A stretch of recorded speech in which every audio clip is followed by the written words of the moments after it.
Oh, snap, you already got it. Yeah, this is Steve. Hey, what's up, you guys? Drift America RC. Hey, buddy. We'll give the folks a little heads up that don't know about you. Okay. Just anything, honestly. Just how you started. Say anything? Oh, okay. How you started, how it all began. Like, I had some guys in here just now. I was showing them the Yokomo Rookie Drift Ready to Run kit. We just got it in stock.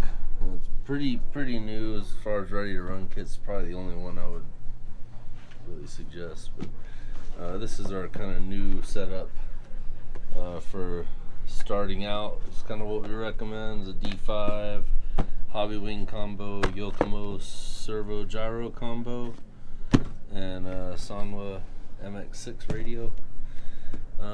Starting out, we were just kind of meeting up in garages and under the DARC rail station and trying to do some car shows, have some competitions, and we decided that we really needed a track in Dallas, actually in Texas, to get the hobby to grow. And that was almost 10 years ago. So we have our 9-year Matsuri coming up on November 4th. That's for, that's since we pretty much made Drift America RC. I think the track opened about a year after that, but so yeah, we've been at it for a while. We were one of the first, I think, 5 tracks in the country to open, and we were one of 2 tracks in Texas for a long time, and then RC Garage closed, and then just like in this last year, we've had like 4 or 5 tracks open in Texas, which is cool. It's good to see, the hobby, blowing up.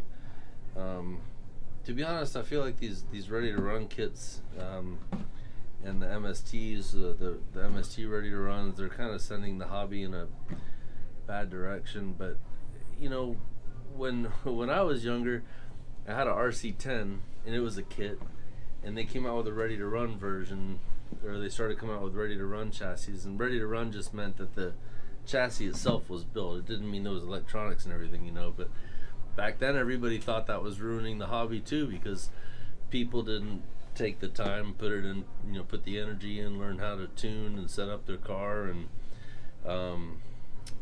it's kind of like building Legos, only like you go buy the Lego already built from the store. Like, why would you do that? It's like half the fun is building the Lego, right?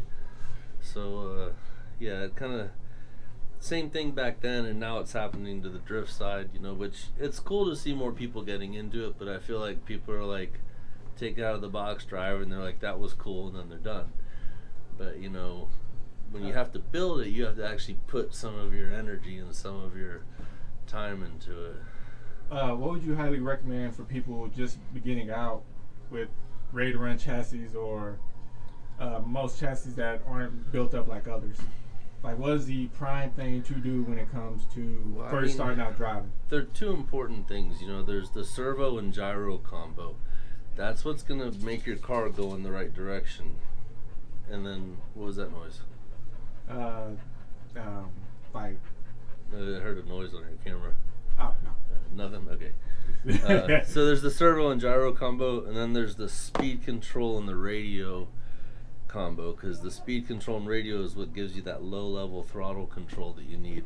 So your car's got to be able to go the right way, and you got to be able to give it the right amount of throttle. So Hobby Wing has really good throttle control. Sanwa has a really good signal to send to it, and these Yokomo, honestly, this is the only cheap driver I would go with. It's not cheap, it's less expensive, but this is the most solid, less expensive gyro you can get. Would you recommend them getting more seat time in to actually see some improvements? Yeah, but get someone to make sure your car drives first, because honestly you can't learn to drive on a car that won't drive, and you can't tune a car if you don't know how to drive. So you really just need help. You need to go somewhere where everybody knows how to help you tune your car. Listen to them, listen to everybody, take everybody's advice. Get out there and drive. Whoever sets up your car first is going to set it up the way they like to drive. So the way they set up your car is the way you're going to learn to drive. and then you're always going to set your car up like that unless you change how you drive. But it's you can have two people build this exact chassis, and they're going to drive completely different. They're going to have different camber, different toe in or Ackerman. It's all going to be different. And I mean, I pick up some people's cars, and I'm like, I don't even know how you drive this. So it's good. That's what's cool about the hobby, is that it's so versatile and so dynamic. There's a lot to it. It's not like you just take it out of the box that you just bought it at Walmart and start driving it. Which actually, these two guys that are here right now, that's what they said. They said they had those Fast and Furious cars. And I'm like, the one from it's like the Target, or where they got a Walmart. Yeah, the Target ones. Like you barely turn the wheel and it's like immediately throws. Yeah. I know what you're talking about. I've seen those. Like no control on it. So what else you thinking? Where'd you get that Hello Kitty? Hey, can you show the camera? Hey, the Hello Kitty truck. It was a little Hello Kitty cafe truck. Hey, going hard with the flex. No, I was kidding. No, this cool gentleman actually met them at a car show, Hot Import Nights. Actually got to know him, found out about his shop here in Dallas. I've been driving back and forth weekly. You were breakdancing. Hard. And Eddie was DJing. And he was scratching hard. I was like, yeah. I was like, who's that over there scratching? I didn't even know it was Eddie. And I look over there, you're breakdancing. Yeah, we love to show the lovely people's like different chassis here. It's just. Those are some old school chassis. That's an old D4 with a Nemesis conversion on it. Mine to get a good look at yours, since just get a good concept of what yours look like and how it's how my chassis. Yeah, how it's set up and all that. Yeah. Honestly. Yeah, this is the place to be. Drift America RC. I come here every Friday. Anyone who's new to the Drift RC scene, this is the place to come check out here in Dallas. It's off Plano Road. I'll post the address on the title of the video. The body's a little rough around the edges at the moment. Coming in with the Hyundai. Yeah. So this is actually an old Tamiya body, and they're very rare and hard to find. I got it probably about 4 or 5 years ago, and put a body kit on it, and I'll tell you some funny stuff about this body. Actually, it had holes on it for the body posts here and here. There's a hole for the antenna, I think, here. I think the antenna was holes up here. So I made a panel, cut a sunroof, and put a Murcielago rear louver set on it to cover all that up. And it came out pretty cool. I had a GTR rear diffuser on it, and then these are Murcielago side panels. This is my chassis, and this is a D5. Let's take this off.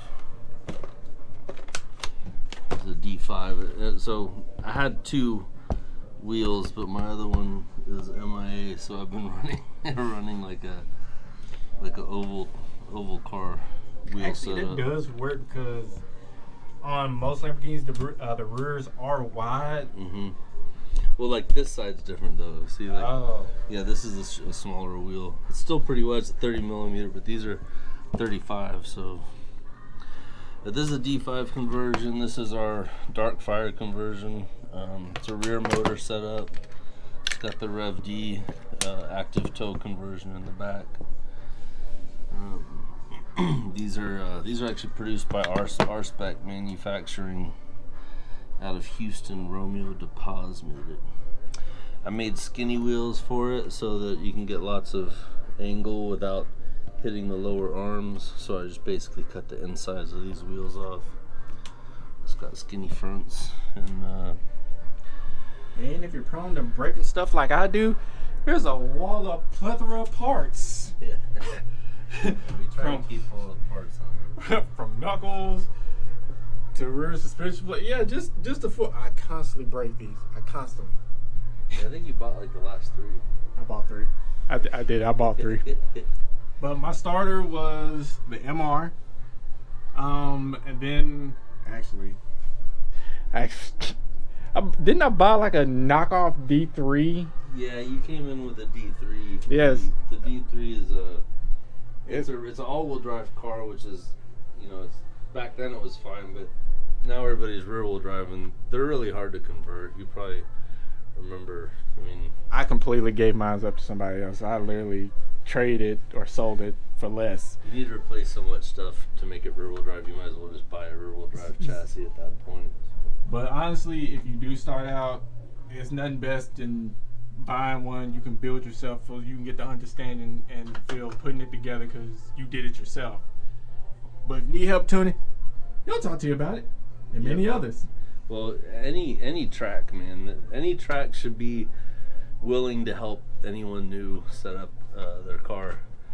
So that's kind of what everybody, when they started out, they had someone that helped them, and so you just got to kind of keep paying that forward. And I hate to use such a weird cliche, but you got to keep passing that along and keep the new people learning, and then they start to teach other new people, and that's how the hobby grows. So keep your generation going. Yep. New people comes on.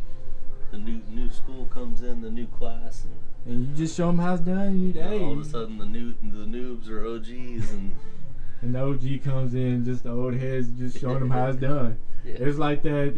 It's like seeing a comet come by. Man, it's changed so much. Some of the old heads, if they've been out of it for a while, they don't know what the hell's going on anymore. Everything's gotten fast. That's what, it didn't used to be fast. People didn't used to want to go fast, but now everybody wants to go fast. And we saw it first because we had our Matsuri and people came from California, and they were just smoking everybody around the track. And they were driving well together, but everybody's like, "Whoa, what the hell's going on there?" But California is where it's blowing up right now. If you look, did you show them the map? Show them the map. Oh yeah. Yes, California is the one with the most tracks. So this is the drift map of the United States, and you can just see right here, all these purple ones are tracks with shops, and then the blue ones are just tracks. But you can see how dense the track population is. Also, Indiana, they just got another track right here. So they've got 6 tracks in Indiana. This is Texas now. And Florida is doing pretty well. I kind of expect Florida to have tracks. Yeah, well, Florida's a big place. So, like, if you live here in Florida, there's not a track anywhere near you. Just wait for Alabama and Mississippi and Arkansas, Louisiana to jump on. Yeah. You can just see, how the hobby's starting to blow up. But, all these people in California are going super fast. And these people that are just starting out, they're learning from the Californians, because trends always start here, go here, and then kind of go up through here.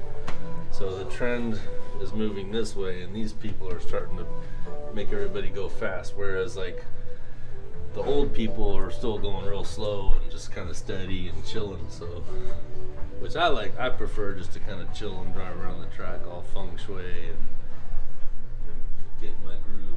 Of course, if you can't see it, you got the racks. Oh yeah, I can turn the light on. Just beautifully stacked. Those are Turtle Lab racks. Just beautiful. Here's the one that I think R31. Wasn't that the one you were working on? It was my first drift chassis. Miss I was going to convert it to rear motor, but now I kind of want to convert it back to front motor.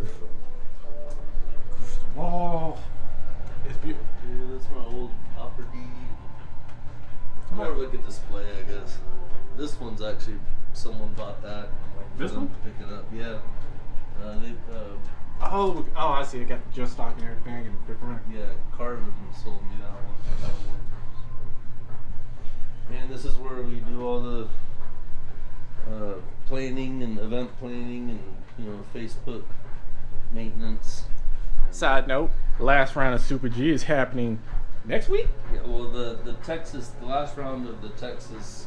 Yeah, last round region. of Texas region is. And then a week after is Super G's final comp. Yeah, it's gonna be fun on the bun. Yeah, SDC if you want to look up superdrift.com, I think super-drift.com, and it'll tell you all the information about the Super Drift series. And legit, if you want to watch it live, go to his page. We'll be posting it. This is the Super Drift series, and this is our Texas region portion of it.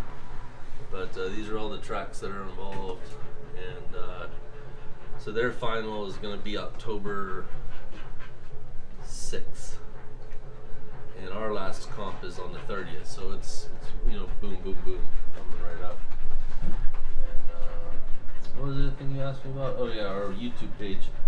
We go live on YouTube a lot, so if you guys ever want to check in on our channel, we have Drift America RC, and we go live pretty regularly.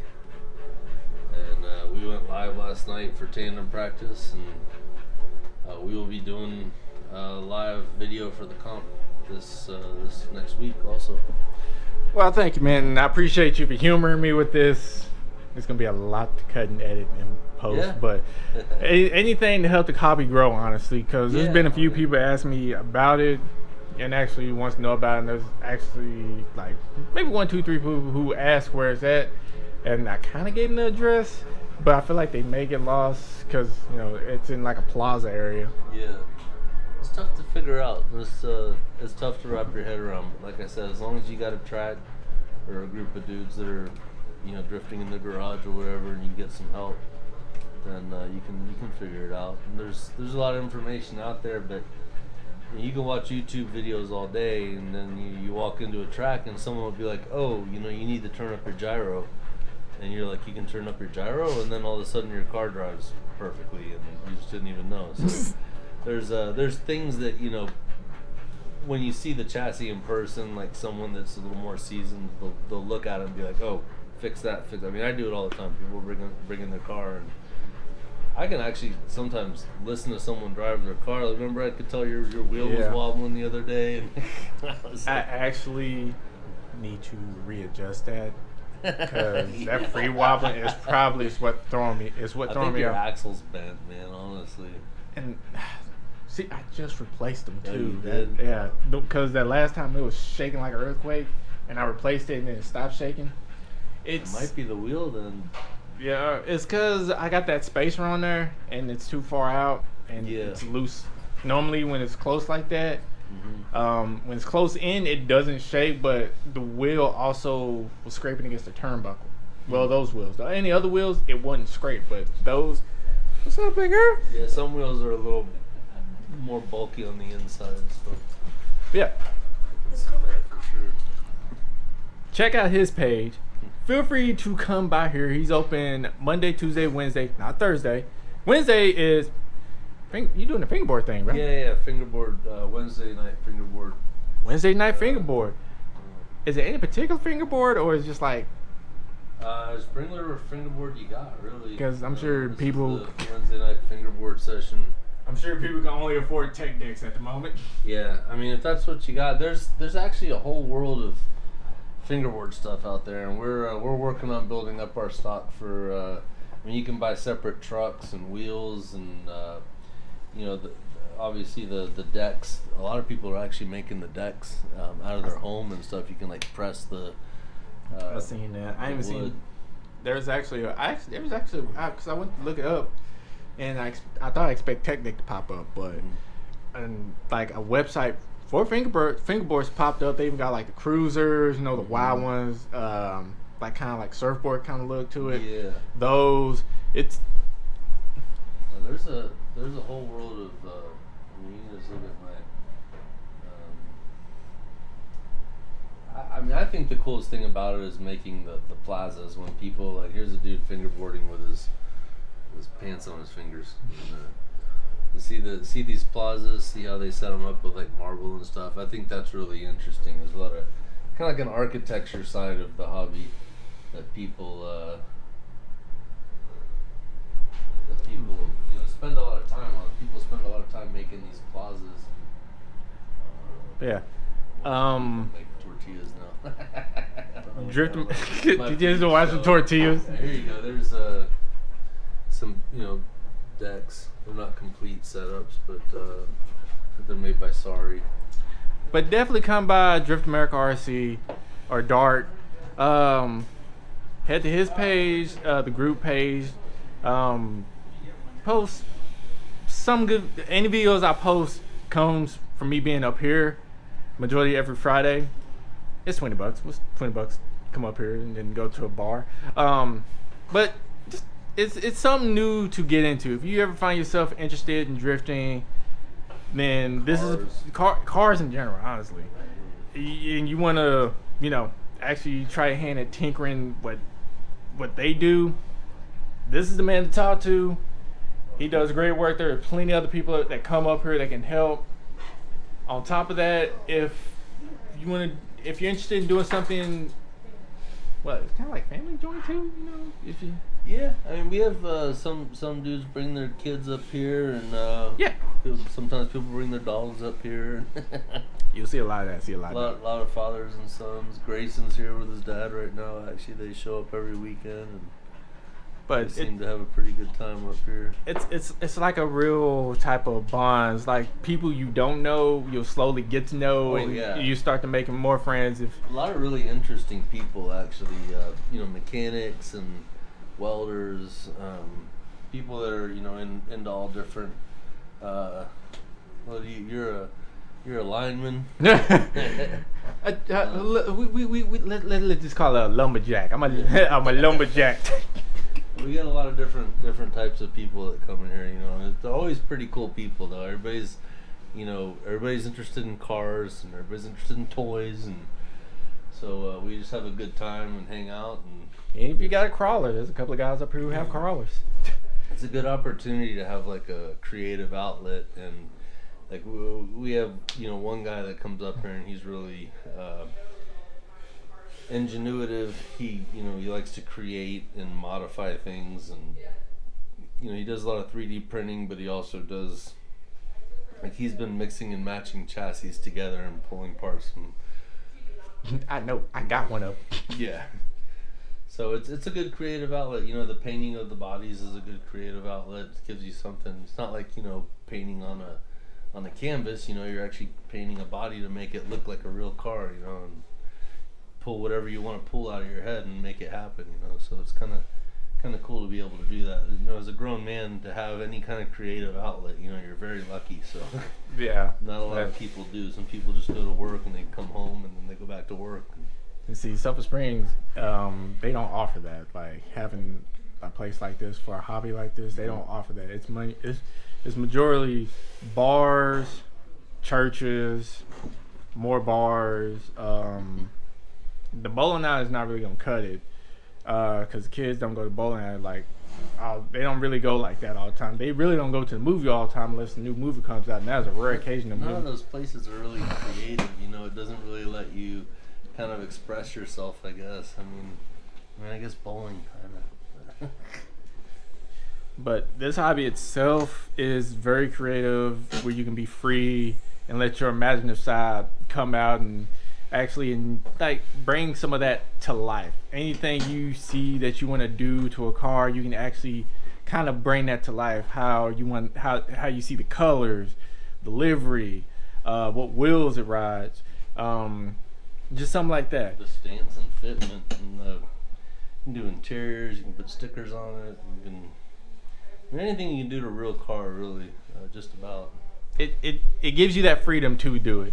If you never had the opportunity to do something like that, and you're afraid that you don't know how to do it, well, doing this to me actually gave me the initiative to actually want to do something with my actual car itself. Because doing this actually gave me the courage to accept, I'm messed up, but there's people here to actually, help me out and, correct me on some places where I messed up at. And it's not all critiquing, it's just helping you, enjoy the hobby and not just give up right away. Because it's not driving right or you're spinning out constantly. We're here to help motivate you to keep going, to enjoy the hobby for what it fully is. Everybody wants to drive together, so everybody's trying to help each other out and make everybody else get better, so that, because we all drive kind of side by side in tandem.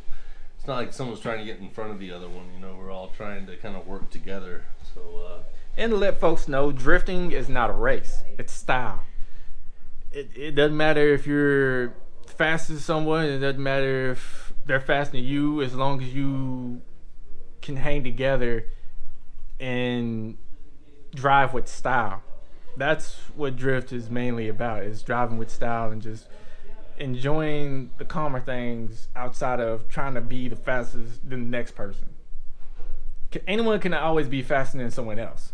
That's always the thing. But driving in unison with somebody and with a group, trying to get as close to them without wrecking into them. That takes skill. Yeah. That takes legitimate skill. It's a balancing act. But follow Steve on Facebook, Drift America RC. YouTube, subscribe to his channel. What else am I missing? Am I missing anything else? No. YouTube. We have a TikTok now. Facebook, Instagram. Drift America RC is also known as DARC, DARC.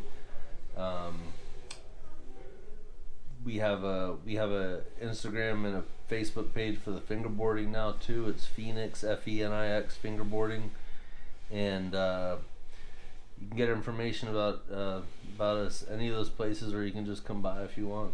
We'll tell you kind of how everything works here. You start to meet people and figure it out and see what other people's chassis look like, and there's a whole world of stuff out there. I mean, nothing. There's one chassis that's made in America right now. That's a rear-wheel drive chassis, and it's decent. It's still kind of the jury's still out. Yeah, yeah. I've had people say that they like it. I'm not a fan of the electronics that come with it, but there are a lot of other chassis out there, and they're just not in America. So it's cool to see what other people are driving and kind of get an idea. And even one chassis, there'll be like 10 different conversions for it. Yeah. So yeah, it's a really versatile hobby, just like real cars. You heard either from yourself, the man himself, Mr. Platt, OG Steve. No. But you've seen the videos, you've seen everyone drive, you've seen what I record. Now, if you want to check it out and see it for yourself, an actual real time, just come on by. It's literally, if you're coming from my area, that's an hour and 5 minutes. If you're in the DFW area, it can't be no more than 50 to 40 minutes for some people, 2 hours for others, because there's people who actually drive nearly 3 hours out to come here. But that's how fun it is, and that's how big the hobby is. Some guys here from Houston today, actually. They just left a little while ago. That's right. There's actually a track in Houston in there. Yeah, they actually go to a track in Houston, but it's carpet, and they said there's a lot of tire sauce from racing, so it makes it harder to slide on. So it's not really a drift track. Subscribe to his channel, Instagram, TikTok. I'm pretty sure. We have a website too, driftamericarc.com. That too, mainly. It's got a link to all the other stuff too. So. But thanks, Steve. Thank you for for humoring me, and thank you for your time, man. Glad you've been coming out.